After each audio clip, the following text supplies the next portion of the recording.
Before we start, I'd like to explain just a couple of things of background. And I'd like to start with what the inspiration for this particular competition was, which was this little comet lander, which last November was designed to land on that comet, which was the comet P67 with a very long last name, which I have forgotten. So in order to build something that was at least a little bit similar, I decided to make the device a little simpler, which was let's use a ping pong ball. And since it was a little hard for me to find a comet, I decided maybe what we'll do is we'll land in a Rams license plate holder instead. So that's how the inspiration began. Now what I'd like to do is explain a little bit about how all of this is supposed to work. So you can see the fixture up here. And on that fixture, if you were to look at it from the side, you would see a region here, which is the back side of the fixture, and then the green region, which is the front of the fixture, which has the license plate on it. And the objective is for each device to accomplish 6 tasks.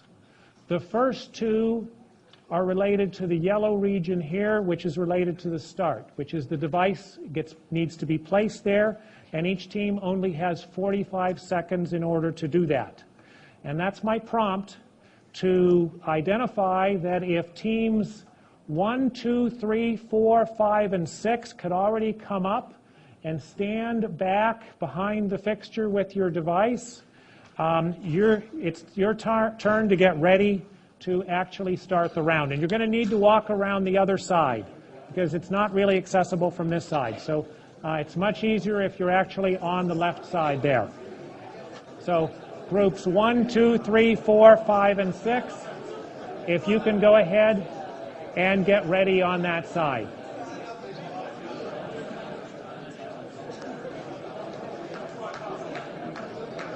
So, in order to be able to compete, each device must also fit into that yellow region.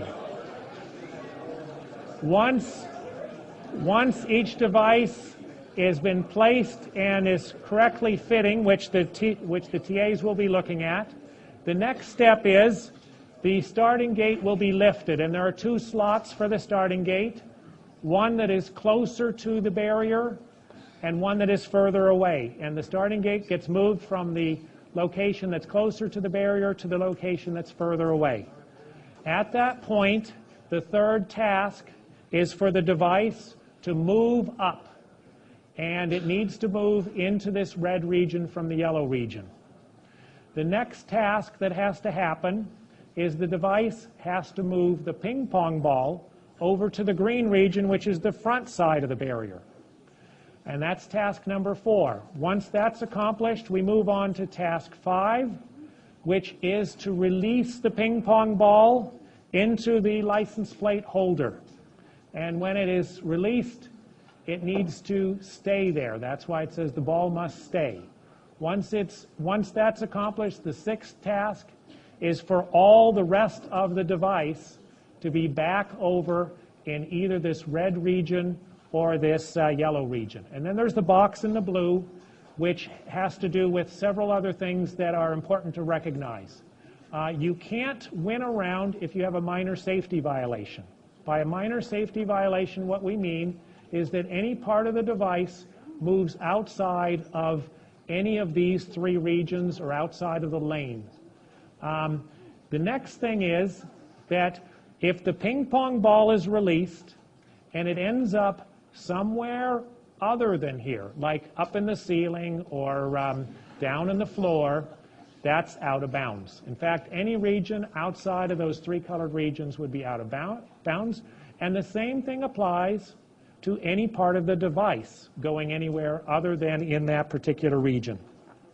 So next thing to understand is what these students have been through so far, which is they only had 43 days in which to do this.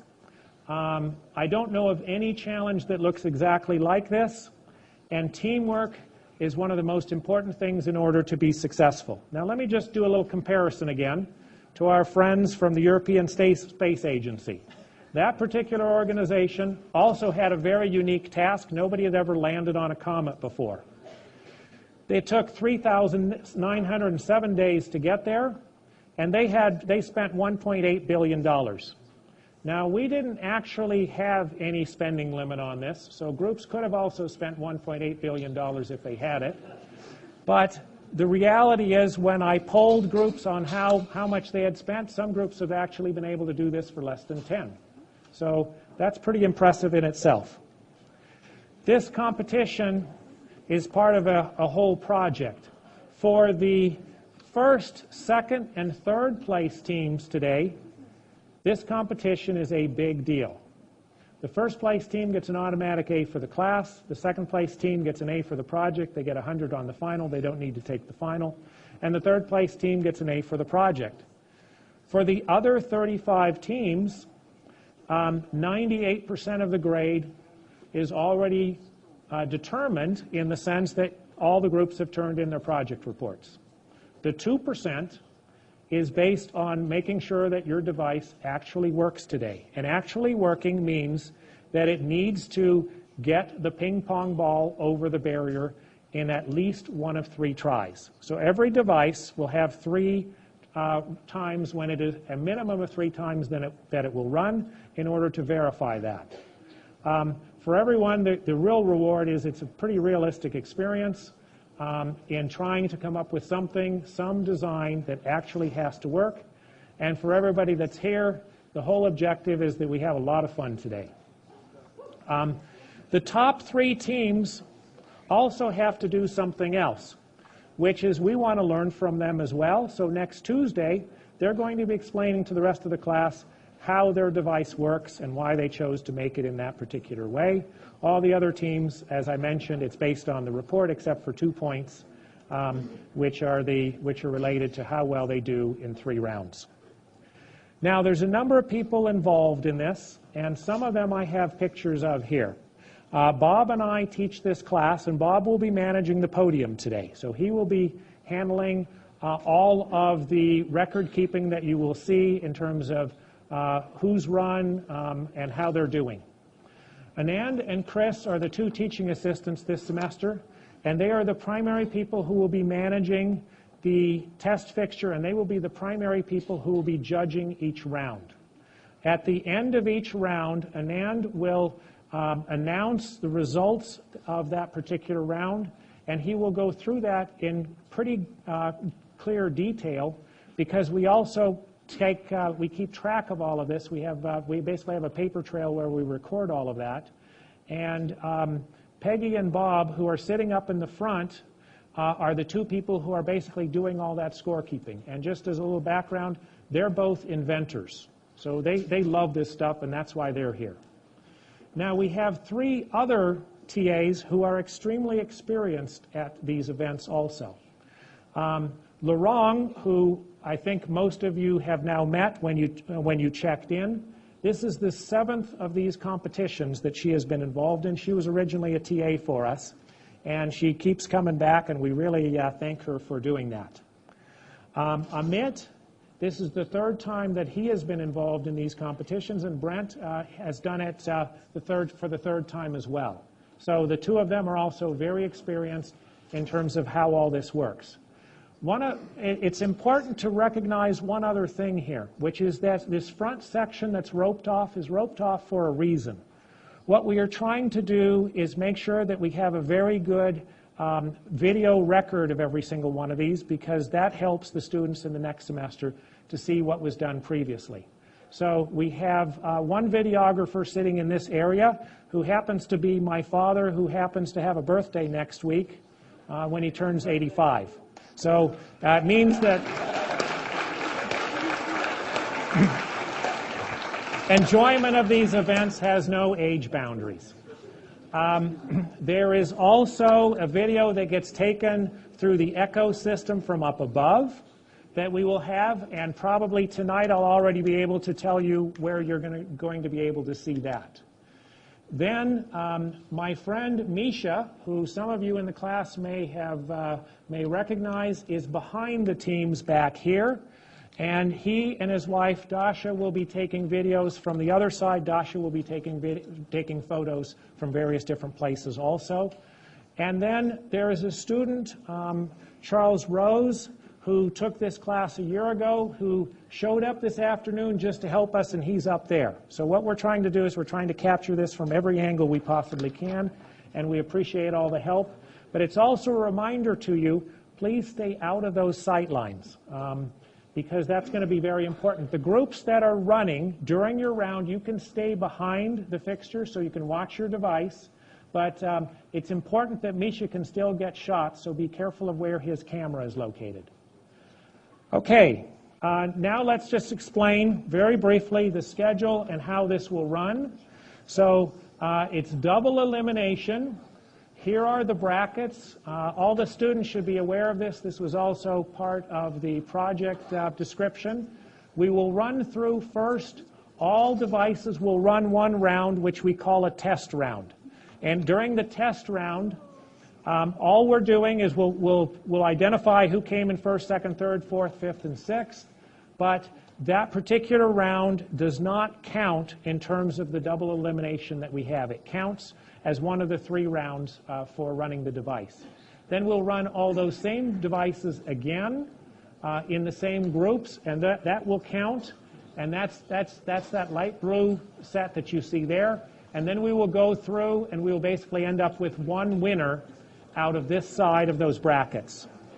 Then we'll take a very short break and we will go to the green rounds. And in those green rounds, every device will run a 3rd time. And that is over here except for that one device that's already run. And the device that came in second over here gets fed in this little area here, which I'll explain also. And that's another elimination. Then ultimately, so that is the second device that goes into the finals.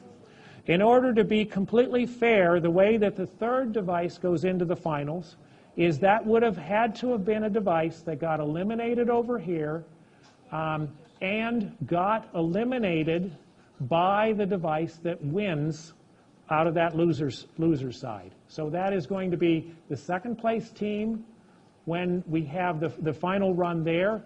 And then it is what I call a wild card. That's what that WC stands for, which is the device that ran against the winner here in the first green round. So that's how all that works.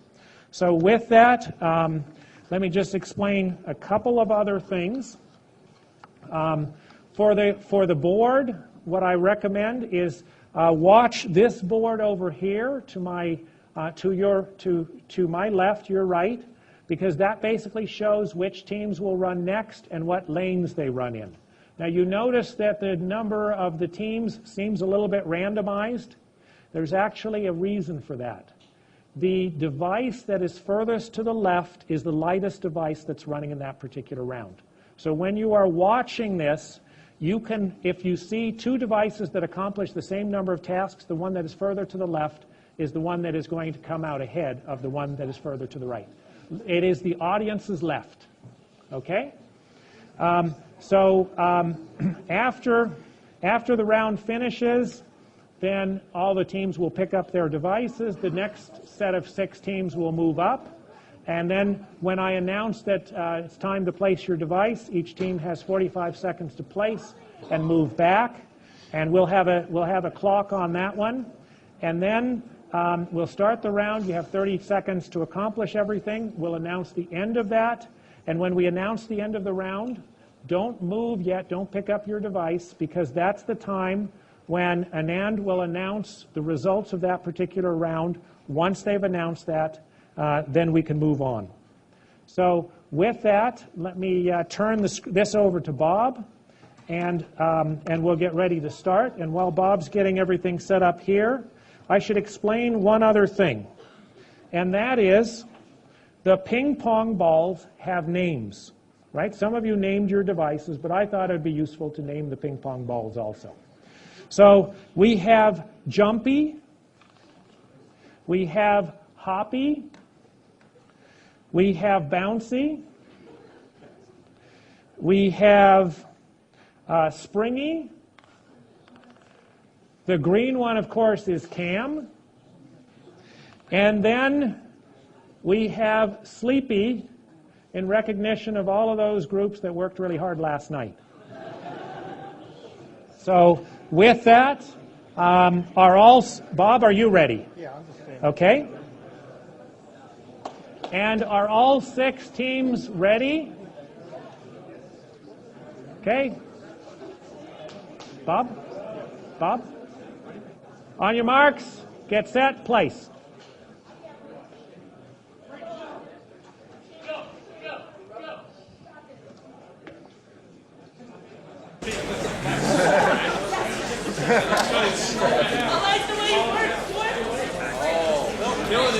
Let's go, Bradley. Okay, it's okay.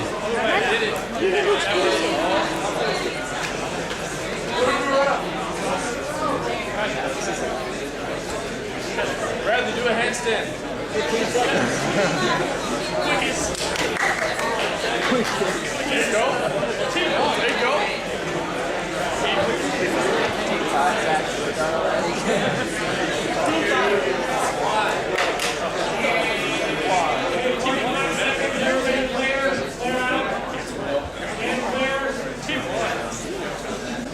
Okay, judges ready?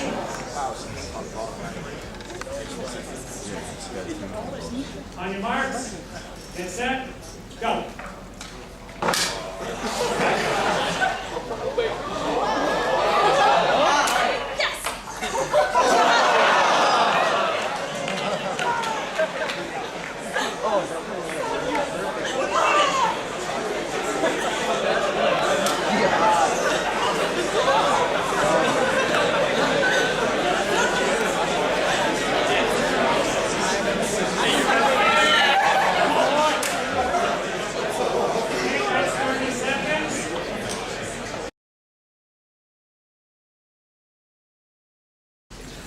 Here we go.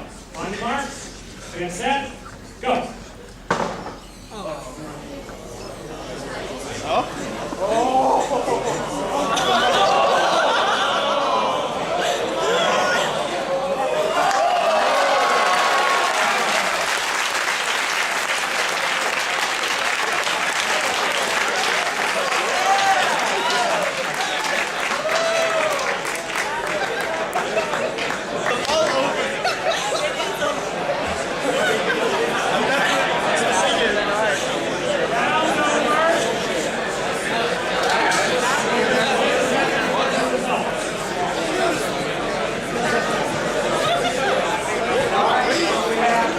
Devices 11, 9, and 7, each weren't able to start.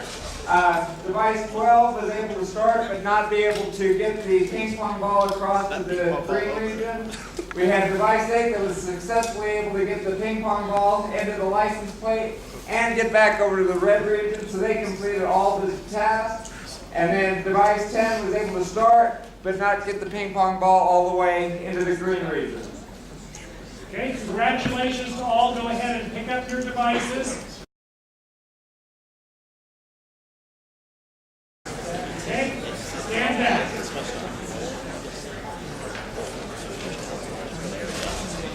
Judges ready? On your marks, get set, go.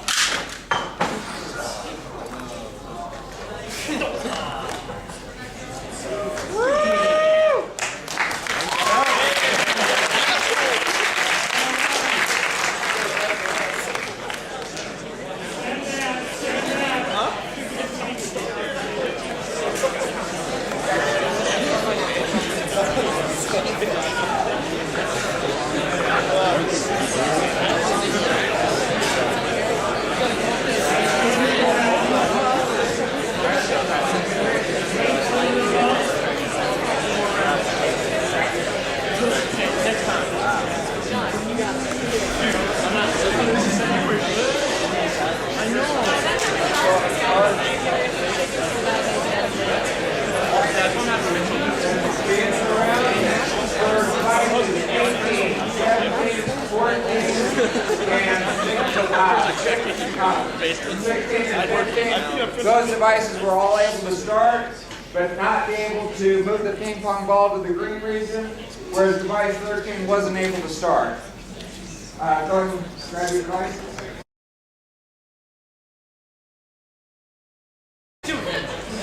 Judges ready? On your marks, get set, go.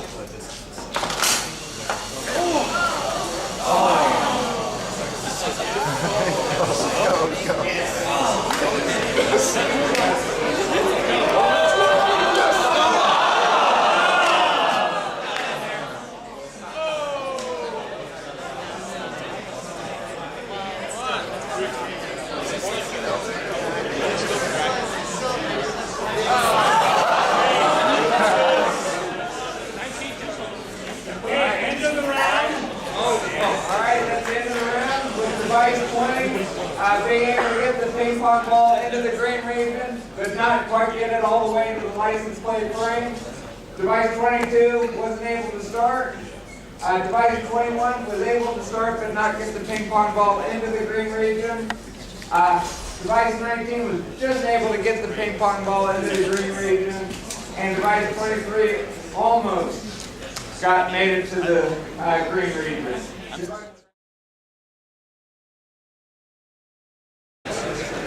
On your marks, get set, go.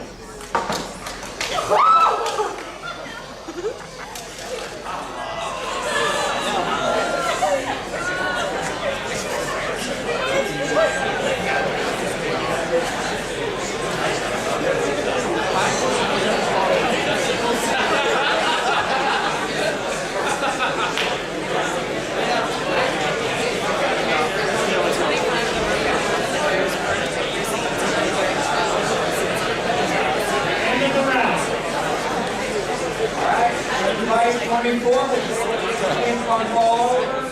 Devices 27, 26, and 25 and 28 were all able to start, but weren't able to get the ping pong ball over. Get set, go. Oh, yeah!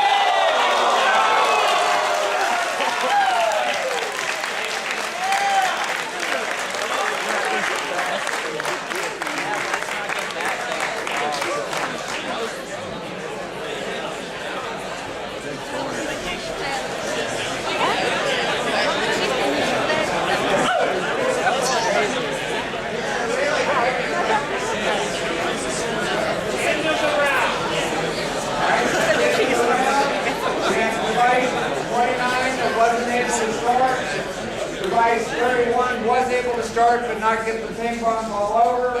Device 32 didn't start.